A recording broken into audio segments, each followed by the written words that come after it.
Dan kepada kami kalian semua akan kembali. Dikembalikan kepada Allah Azza wa Jalla. Allah juga berfirman, wa ja'alna ba'dakum li ba'din fitnah atasbirun. Kami jadikan sebagian kalian itu cobaan buat yang lain. Poinnya kalian sabar. Tahu karunia Allah yang paling besar. Kata Nabi alaihi salatu wassalam, wa may yatasabbar yusabbirullah. Barang siapa yang berusaha untuk bersabar, Allah akan jadikan dia orang yang penyabar. Wa ma utiya ahadun ata'an khairan wa awsaq min as-sabr. Dan tidaklah seorang dikasih karunia sama Allah yang lebih baik dan lebih luas daripada kesabaran. Kalau bicara karunia Allah, maka di antara karunia Allah yang paling besar adalah sabar. Karena semua lini kehidupan, antum mau ada di atas, butuh sabar sama anak buah. Antum mau jadi anak buah, antum butuh sabar menghadapi atasan. Antum mau jadi kakak, antum harus sabar menghadapi adik. Antum menjadi adik, antum harus sabar menghadapi kakak. Antum jadi suami buat satu istri, antum harus sabar. Jadi suami untuk 2 istri, lebih sabar lagi. Punya 3 istri, lebih sabar lagi. Punya 4 istri, harus sabar lagi. Antum bayangkan Rasulullah SAW punya 9 istri, beliau harus sabar menghadapi istri. Sampai Allah pernah menegur Nabi alaihi salatu wassalam. Allah mengatakan di surat At-Tahrim di ayat pertama, ya ayyuhan nabi, wahai nabi, lima tuharrimu ma ahallallahu lak. Kenapa engkau sampai mengharamkan yang dihalalkan buat engkau? Kenapa engkau mengharamkan yang dihalalkan buat dirimu? Kenapa Nabi melakukan itu? Tabtaghi mardata azwajik, dalam rangka mengambil hati istri-istri, dalam rangka menyenangkan istri-istri. Seperti itu ditegur semua. Jadi kalau ada yang berpikir rumah tangga itu semuanya senang, yang ada sayang, cinta, bunga, mawar, melati, ya sebulan doang. Jangan ujian dari Allah. Engkau akan melihat istrimu dengan karakter yang berbeda. Istrimu punya kekurangan, dan para istri pun melihat suaminya, ya Allah, anak pikir nikah dengan seorang ustaz itu enak. Capek. Iya, ditinggal dakwah lagi ustaznya. Sampai rumah sebentar, habis subuh kuliah subuh, jam 7 ngajar, habis dulu ngisi di masjid, nanti habis maghrib ngisi. Ya Allah, aku punya suami apa enggak? Butuh sabar ya mah. Dan antum kalau menikah dengan seorang ustaz, alhamdulillah ustaz, istri ana 30 juz hafal Quran, lulusan pesantren. Tapi ternyata ustaz tidak seperti yang anda bayangkan. Itulah. Jadi kita harus mulai berpikir yang real dengan kehidupan rumah tangga. Ya, kita semua ingin romantis selamanya sampai mati. Nanti kita belajar gimana romantis sampai mati. Bahkan setelah dibangkitkan dari kubur, antum masih ingat sama istri. Bagaimana? Antum tahu kehidupan para nabi. Allah contohkan di surat Tahrim ayat 10 kehidupan 2 orang nabi, rumah tangga 2 orang nabi. Kata Allah, Daraballahu mathalan lilladzina kafaru imra'ata Nuhin wa imra'ata Lut. Allah kasih permisalan, ini contoh Untuk orang-orang kafir ya, bagaimana kehidupan mereka? Istrinya Nabi Nuh dan istrinya Nabi Lut. Bayangin, Nabi Nuh ini termasuk ulul azmi minar rusul, termasuk rasul-rasul yang hebat, yang berjuang, yang sabar. 950 tahun beliau berdakwah. Istrinya gak nurut dan patuh. Berapa tahun? 950. Antum punya istri gak nurut berapa tahun? Saya baru setahun. Udah capek kan? Kayaknya mau ganti. Antum ganti kurang lebih. Ada kurang, ada lebihnya. Karena perempuan itu baik. Di mana sabarnya Nabi Nuh? Di mana sabarnya Nabi Lut menghadapi istri? Penuh kesabaran. Dan Nabi kita Muhammad alaihi salatu wassalam, yang beliau mengatakan, khairukum khairukum li ahli wa ana khairukum li ahli. Orang yang terbaik di antara kalian adalah yang paling baik sama keluarganya. Dan aku orang yang paling baik sama keluarga. Lihat bagaimana kehidupan Rasul sallallahu alaihi wasallam. Ada sebuah kaidah dalam berumah tangga. Allah menyebutkan at-talaqu marratan. Cerai yang boleh rujuk itu berapa kali? 2 kali. Fa imsakun bima'ruf atau tasrihun bi ihsan. Engkau pertahankan rumah tanggamu, jaga istrimu dengan cara yang baik, atau engkau berpisah dengan cara yang baik. Iya. Terkadang pasangan hidup kita tak bisa diajak bersama lagi. Kita ingin romantis selamanya. Kita ingin sampai surga. Gimana kita akan romantis selamanya kalau istri kita maunya ke neraka sedangkan kita maunya ke surga? Atau sebaliknya, bagaimana istri akan mendapatkan romantis dalam rumahnya kalau suaminya diajak sholat nggak mau, kalau suaminya berzina, kalau suaminya na'udzubillah melakukan kesyirikan? Gimana mau diajak romantis? Satu mau ke neraka, satu mau ke surga. Maka asas dari romantis dalam berumah tangga adalah menegakkan tauhid. Kalau enggak seperti kisahnya Nabi Nuh dan Nabi Lut, istri yang termasuk yang ditenggelamkan sama Allah SWT. Istri Nabi Lut termasuk yang disiksa dengan batu panas yang sudah ada nama-namanya. Maka syarat pertama adalah tauhid. Oleh karena itu, ketika Ummu Sulaim menjadi janda, Ummu Sulaim wanita yang cantik, wanita yang berakhlak mulia, ibunya Anas bin Malik. Ummu Sulaim ini siapa? Sosok ibu yang teladan. Pada waktu itu suaminya masih kafir dan mati dalam kondisi kafir. Malik, bapaknya Anas.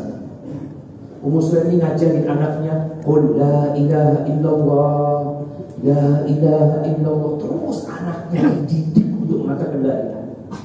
Bapaknya yang kafir mengatakan, la tufsidi alayya ibni, jangan kau rusak anakku. Iya, bapaknya pergi gigit kaki anak sampai mati. Akhirnya Malik dalam kondisi kafir. Ummu Sulaim dipinang oleh seorang laki-laki. Siapa namanya? Kasih hati.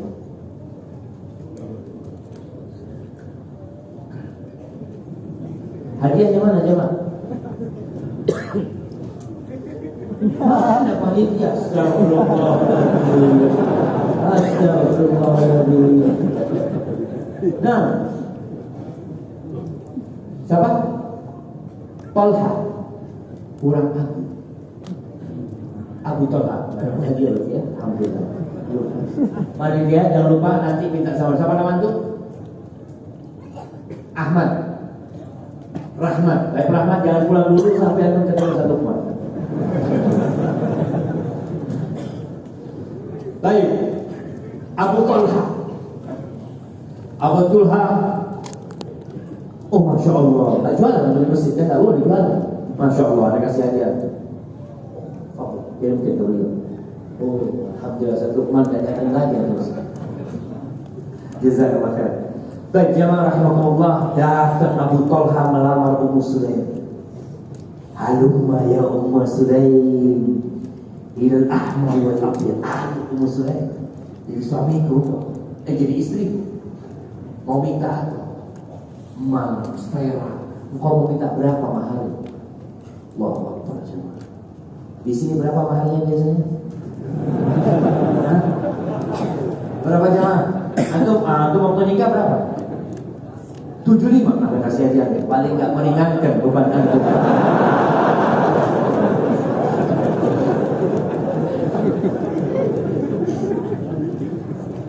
Masya Allah. Cukup mahal ya. Berapa tahun antum nabung? Baik, ini umur Abu Sulaim orang kaya. Boleh jemaah. Perempuan itu minta mahar banyak boleh. Bolehkah seorang perempuan ketika dilamar mengatakan aku mau menikah denganmu maharnya 1 miliar? Bolehkah? Boleh. 2 miliar boleh? Boleh. Ustaz, anak nggak mampu, cari yang lain. Jangan memaksa. Nah, ini akan saling riba bersama. Antum nggak mampu, jangan Ustaz gimana materi? Ya, antum kok tahu materi, cari yang nggak materi. Jangan disalahkan untuk perempuan. Memang dia maunya kayak gitu. Cuma engkau mau yang cantik kayak dia. Engkau yang bermasalah. Kadang-kadang orang ini nggak tahu diri. Baik, cuma perempuan yang paling berkah kata Nabi SAW, aqalluhunna mudah, yang biaya pernikahannya itu sedikit dibanding dengan yang banyak. Karena di masa Nabi SAW itu 40 ekor kambing itu sedikit. Ini antum pikir itu menikah istri Nabi ya seperti itu, 400 dirham. 400 dirham cukuplah buat beli 40 ekor kambing. Tapi di masa itu memang dibandingkan dengan yang kebun kurma itu dikit. Kata Ummu Sulaim, ya Aba Talha, ma mithluka yuha. Abu Talha, orang kayak kau ini nggak pantas ditolak. Nggak pantas. Ghaira annaka kafir wa ana muslim. Masalahnya kau kafir, aku muslim. Kalau engkau masuk Islam, aku ridha Islammu sebagai mahar. Bayangin, ini yang namanya fondasi pertama kalau ingin romantis selamanya, iman. Cari yang benar. Oleh karena itu Nabi SAW ketika mengatakan tunkahul mar'a di arba, perempuan dinikahi karena 4 hal: cantik, kaya, bangsawan, yang ketiga dan keempat agama. Lalu apa kata Nabi SAW? Kalau engkau ingin selamat, ingin beruntung, maka carilah yang agamanya baik. Itu ketentuan Nabi SAW. Tapi kita sering mengabaikan hal itu, sehingga kita nggak dapat romantis dalam rumah tangga. Begitu pula para wanita. Ketika datang seorang laki-laki melamar, yang dilihat 2, akhlak dan agamanya. Itu yang dilihat. Jangan lihat berapa gajinya. Engkau sebagai apa? Lihat bagaimana agama dan akhlak. Bagaimana? Kalau mau melihat akhlak seseorang di mana? Di mana jemaah?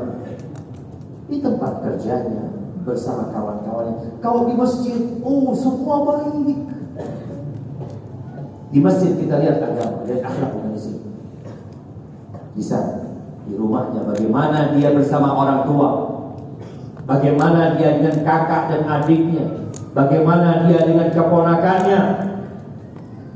Itu menjadi tolak ukur akhlak seseorang.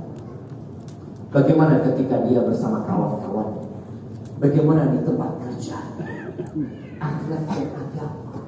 Bukan lagi melihat harta, tapi hidup ini bebas. Engkau mau taat sama Allah, tafadhol. Mau nurut sama anjuran Nabi SAW, silahkan. Gak mau, itu antara engkau sama Allah. Akan ada perhitungan di kelak hari kiamat. Yang jelas, engkau akan merasakan akibat karena tidak taat sama Allah. Jamaah rahimakumullah, Khadijah ini perumpamaan romantisme Rasul SAW bersama istrinya sampai Khadijah sudah mati. Mak-mak yang ingin senantiasa dikenang sama suaminya, maka coba buat contoh Khadijah. Khadijah perempuan yang sudah tua. Dia separuh baya, dia berumur 40 tahun. Tapi dia kaya raya. Bagaimana dia dengan Rasul SAW? Kok sampai Rasulullah SAW menikah dengan 9 wanita, tidak ada atau semuanya tidak menggantikan Khadijah? Tidak menggantikan Khadijah. Bahkan 9 istri Nabi ini pernah ditinggalkan bersama Nabi. Tidak menggantikan Khadijah. Di tahun ke-9 Hijriah, Rasulullah SAW meninggalkan istrinya selama 1 bulan. Aisyah ditinggal, Sofia ditinggal, Ummu Salamah ditinggal, Zainab Jahash ditinggal, Juwairiyah ditinggal, Ummu Habibah ditinggal, Maimunah ditinggal, Saudah ditinggal, 9 istri ditinggal. Ini di akhir hidup Nabi SAW. Kenapa? Ada yang salah. Orientasi hidup yang perlu diluruskan. Ada visi dan misi yang berbeda antara beliau dengan 9 istri. Maka beliau mendiamkan mereka selama 1 bulan. Khadijah tidak pernah beliau melakukan itu. Bahkan setelah meninggalnya Khadijah, beliau senantiasa menyebutkan Khadijah, Khadijah, sebutkan kebaikan Khadijah, sampai istri-istri cemburu sama Khadijah radhiyallahu taala, padahal dia sudah meninggal dunia. Setelah 1 bulan didiamkan istri-istri, Nabi mendatangi istri-istrinya satu persatu, lalu membacakan firman Allah di surat Al-Ahzab ayat 28-29. Beliau membacakan kepada mereka firman Allah, Ya ayyuhan nabi qul li azwajik, wahai Nabi, katakan kepada istri-istrimu. Sama Khadijah tak pernah Allah menyuruh itu. Khadijah ini dikasih kabar gembira. Pernah Nabi bersama Jibril alaihi salam sallallahu ala nabi wasallam. Tahu-tahu ada Khadijah datang membawa makanan, membawa minuman, lalu dia bawa untuk memberikan kepada Nabi SAW. Kata Jibril mengatakan, Ya Muhammad, hadi Khadijah, Khadijah datang. Fa'idha hiya atatka, kalau dia sudah sampai ke sini nanti, fa'aqri'ha min rabbiha salam wa minni, sampaikan kepada dia Tuhannya kirim salam sama dia. Bayangkan, ini kalau bicara romantis, sampaikan kepada dia Tuhan yang kirim salam sama dia, dan aku juga kirim salam sama dia. Apa yang dilakukan Khadijah sampai Allah kirim salam sama Khadijah? Maka Nabi hendak mendidik istri-istrinya sendiri. Maka membacaan firman Allah ini, in kuntunna turidnal hayatad dunya wa zinataha. Kalau yang kalian inginkan adalah kehidupan dunia, rumah yang mewah, kendaraan yang wah, makanan yang enak, apa saja kemewahan dunia, wa zinataha, perhiasan dunia, emas yang menghiasi tangannya, lehernya, antingnya, telinganya, pakaian-pakaian, mungkin tas-tas di masa sekarang ini. In kuntunna turidnal hayatad dunya wa zinata fata'alaina. Kemari kan? Umattikunna wa usarrihkunna sarahan jamila. Aku akan kasih harta sama kalian. Aku akan kasih kenikmatan buat kalian, kasih pesangon buat kalian. Wa usarrihkunna sarahan jamila. Itu kaidahnya. Imsakun bima'ruf atau tasrihun biihsan. Kaidahnya, tapi kalian tak bisa bersama lagi sama aku. Nggak ada lagi cerai bersama aku. Aku akan ceraikan kalian dengan perceraian. Selamat tinggal. Selamat tinggal. Kalau ambisi mereka dunia, selamat tinggal. Gimana mau romantis selamanya? Sedangkan dunia ini nggak selamanya. Dunia ini sebentar. Kita yang hidup cepat atau lambat akan meninggalkan segalanya. Gimana mau romantis selamanya? Nggak ada ceritanya. Kita sering ditipu melihat gambar-gambar. Mungkin orang yang dikatakan hidupnya romantis, bentar lagi mati. Dunia ditinggalkan semua.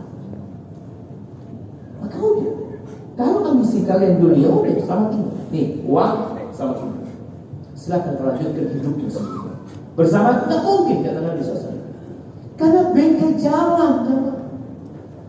Wa in kuntunna turidna Allah wa rasulahu wad daral akhirah fa inna Allah 'adda lil muhsinati minkunna ajran 'azim.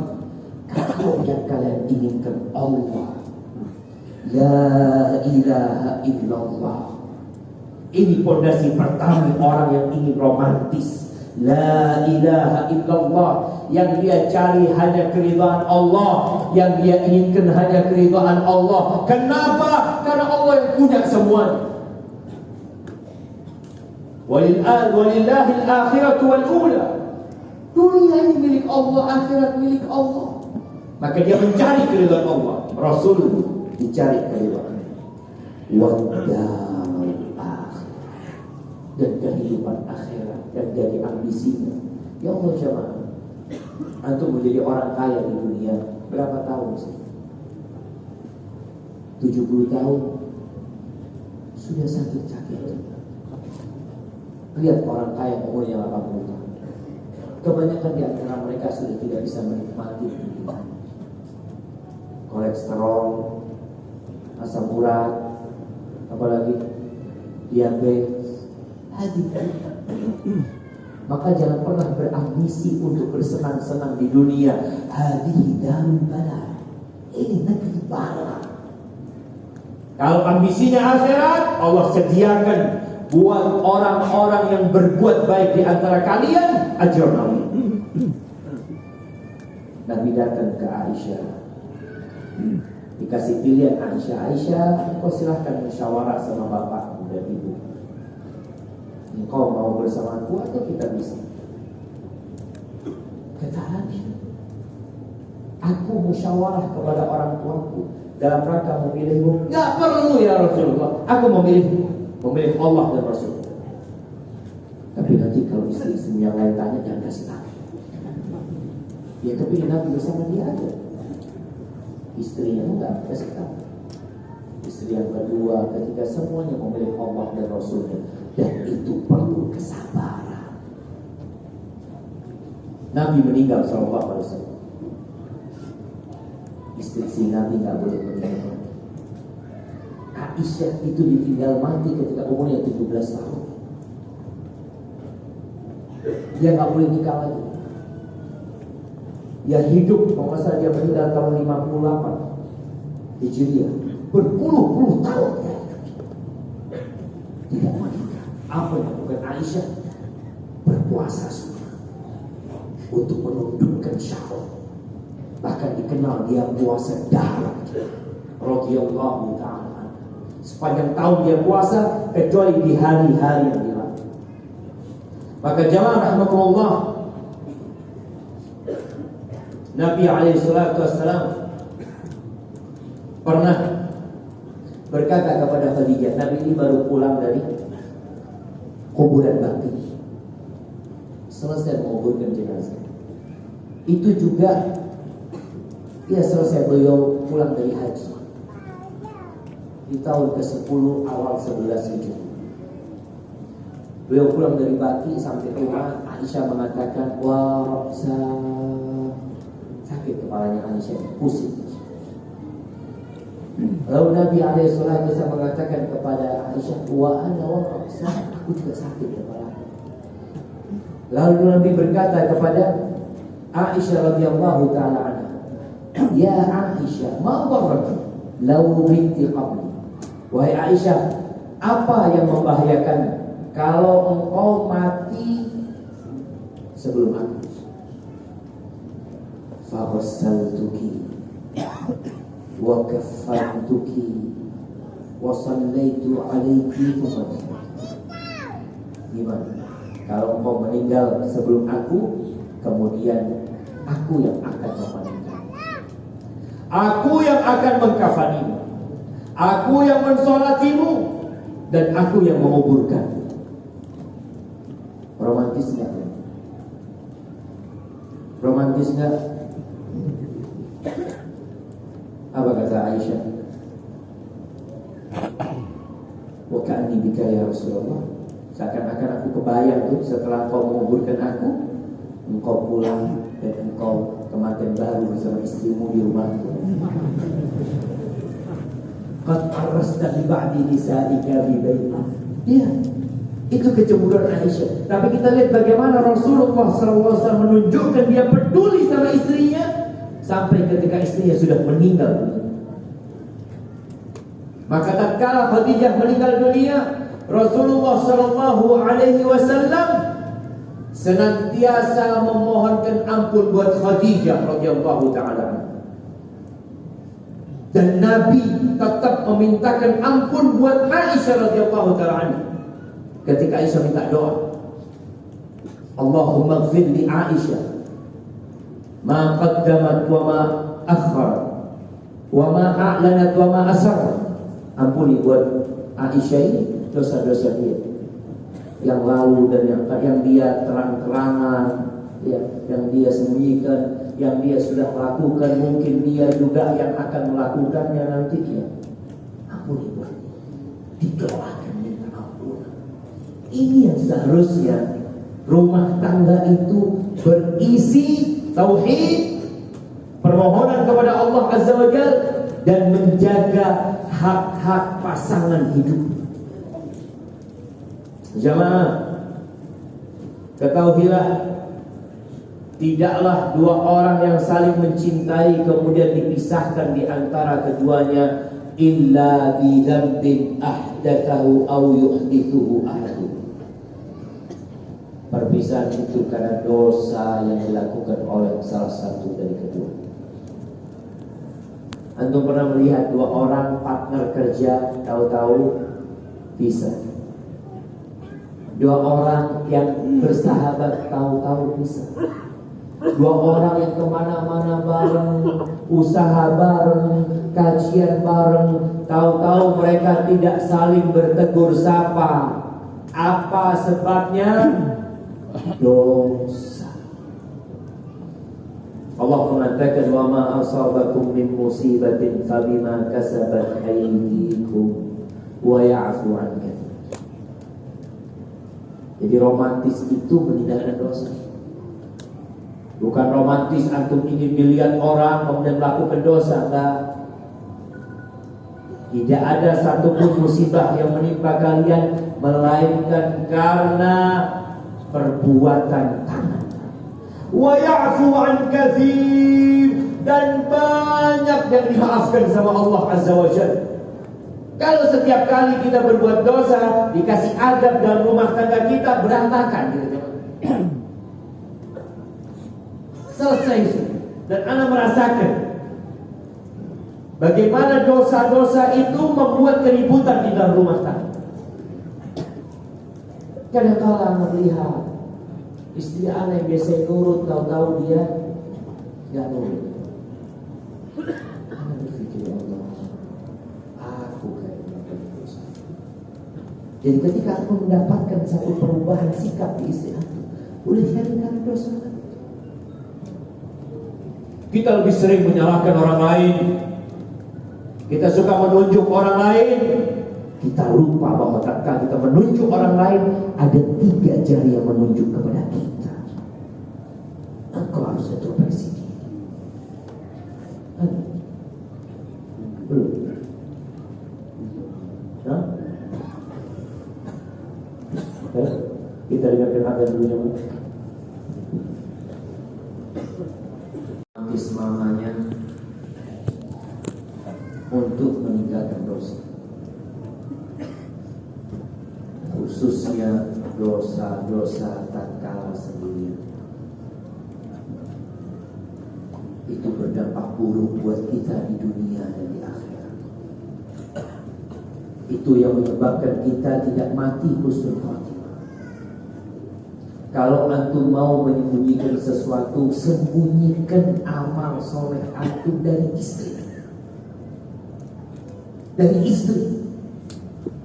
Bagaimana Nabi alaihi salatu wasallam mengatakan, rahimallahu rajulan qama minal laili fa shalla.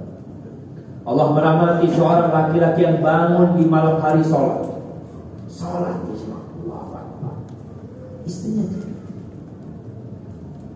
Entah berapa rakaat dia sholat, istrinya tak tahu. Selesai sholat, baru dia bangunin istrinya. Sayang, ayo udah mau subuh. Istrinya tahu berapa suami sholat? Tak tahu. Istri nggak mau bangun, cipratkan. Sampai sholat malam itu benar-benar dijaga. Bagaimana pasangan hidup kita nggak tahu. Atau istrinya yang bangun duluan, rahimallahu ra'atan qamat minal laili fa shalla. Allah merahmati seorang wanita yang bangun di malam hari sholat.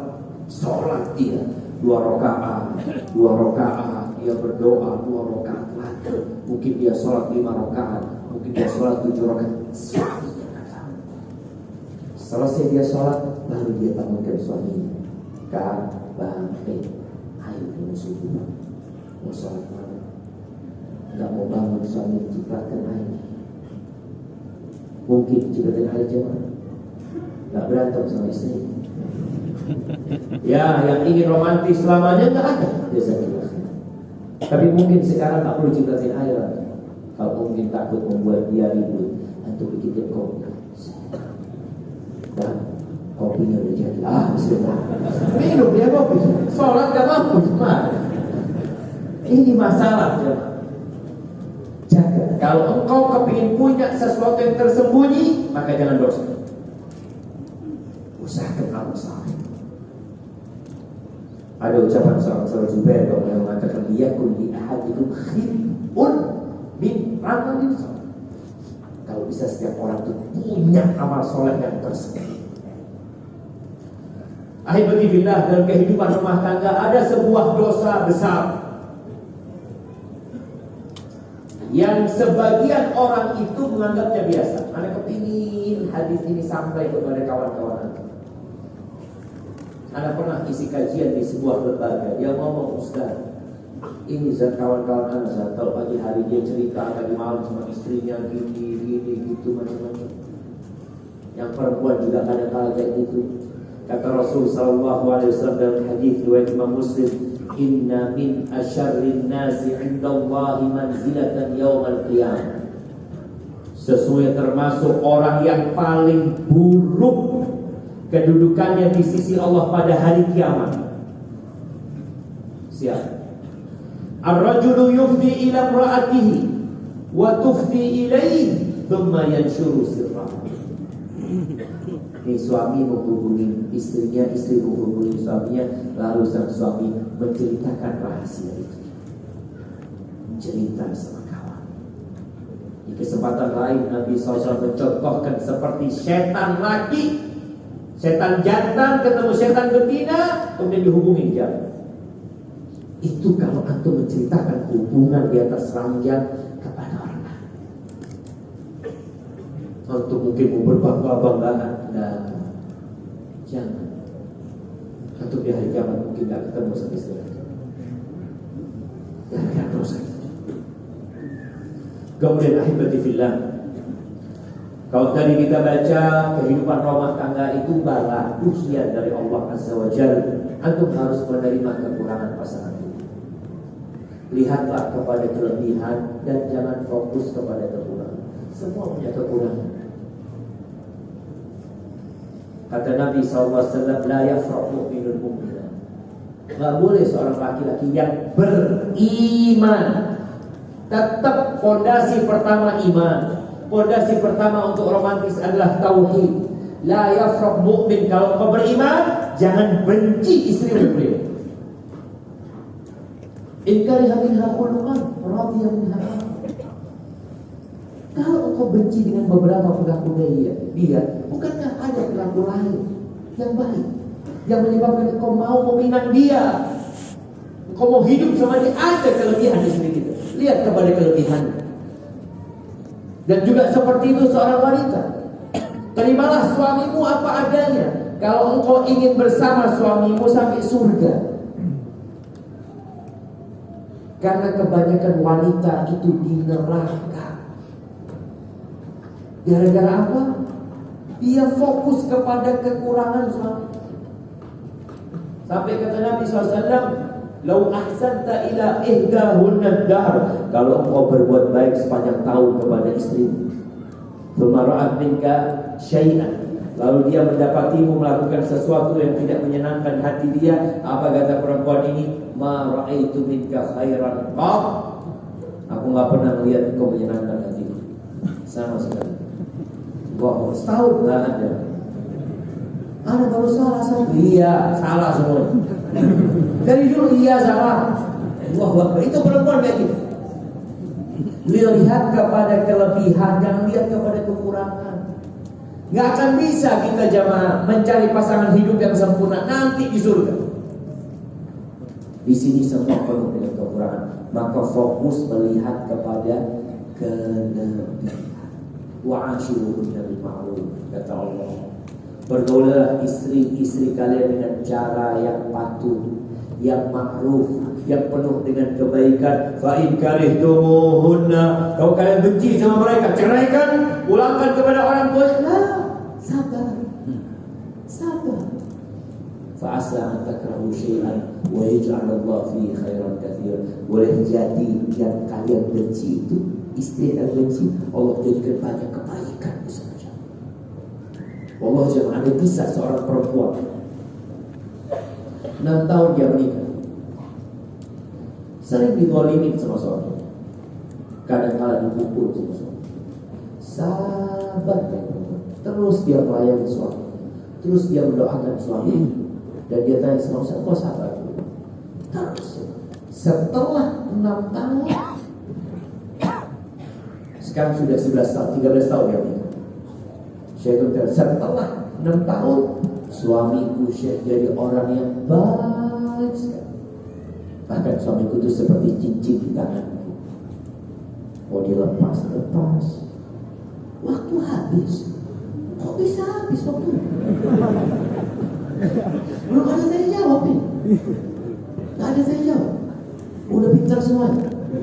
Ya sudah, kalau pintar semuanya gimana? Gak ada. Waktu udah habis, terakhir sama tadi seperti cincin. Mau dilepas dia lepas, mau diputar dia putar.